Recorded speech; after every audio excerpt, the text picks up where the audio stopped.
रूस ने लुहांस्क पर पूर्ण नियंत्रण का दावा किया। अमेरिका ने यूक्रेन को दी जाने वाली कुछ हथियार सहायता रोकी। कीव।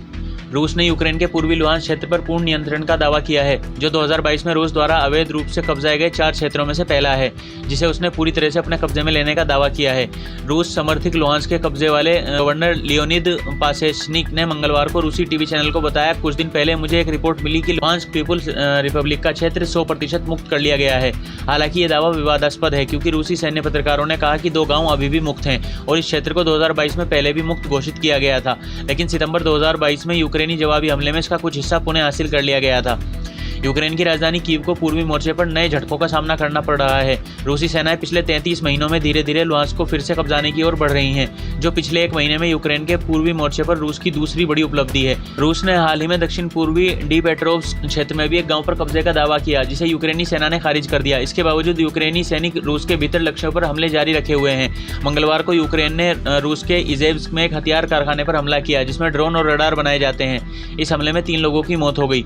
इसी बीच अमेरिका ने यूक्रेन को दी जाने वाली कुछ हथियार सहायता को रोक दिया है, जिसे व्हाइट हाउस ने अमेरिकी हितों को प्राथमिकता देने का निर्णय बताया।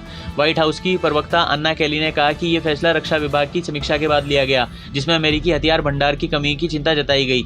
रोके गए हथियारों में पैट्रियट एयर डिफेंस मिसाइलें, 155 मिलीमीटर तोपखाने के गोले, GMLR मिसाइलें, स्टिंगर मिसाइलें और MIM-7 और हेलफायर मिसाइलें शामिल हो सकती हैं।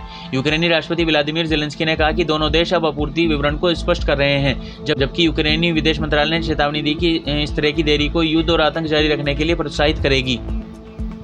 रूस ने हाल ही में यूक्रेन पर अपने सबसे बड़े हवाई हमले को अंजाम दिया, जिसमें 29 जून को 447 ड्रोन और 90 मिसाइलें शामिल थी।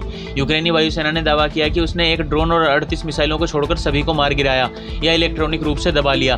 ज़ेलेंस्की ने कहा, ड्रोन हमारी प्राथमिकता है, खासकर इंटरसेप्टर ड्रोन और लंबी दूरी के हमलावर ड्रोन। यूक्रेन ने अमेरिकी निर्मित लंबी दूरी ATACMS मिसाइलों का उपयोग कर रूस के भीतर लक्ष्यों पर हमले किए हैं, जिनमें ब्रायंस्क क्षेत्र में एक सैन्य सुविधा को निशाना बनाया गया।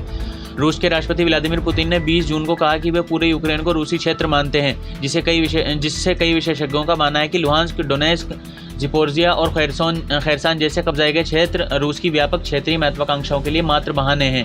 क्रेमलिन के प्रवक्ता दमित्री पेस्कोव ने कहा कि हथियारों की आपूर्ति में कमी से संघर्ष जल्द खत्म होगा, लेकिन यूक्रेनी सांसद फेदिर वेनिलावस्की ने इसे बेहद दुखद और रूस से आतंकी हमलों के खिलाफ अप्रिय स्थिति बताया। नाटो ने रूस के कब्जे को अवैध बताया और यूक्रेन के आत्मरक्षा के अधिकार का समर्थन किया। 2024 में नाटो सहयोगियों ने यूक्रेन को 50 बिलियन यूरो की सहायता दी और 2025 में 35 बिलियन यूरो की अतिरिक्त सहायता की प्रतिबद्धता जताई।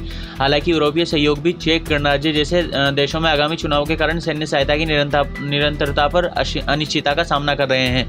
लुहांस्क पर रूस का दावा और अमेरिकी हथियार आपूर्ति में रुकावट यूक्रेन रूस युद्ध में एक नया मोड़ ला रही है। यूक्रेन की सेना रूस के भीतर हमले जारी रखे हुए है, लेकिन हथियारों की कमी उसकी रक्षा क्षमता को कमजोर कर सकती है। जैसे जैसे संघर्ष चौथे वर्ष में प्रवेश कर रहा है, वैश्विक समुदाय इस क्षेत्र में शांति की संभावनाओं पर करीबी से नजर रखे हुए है।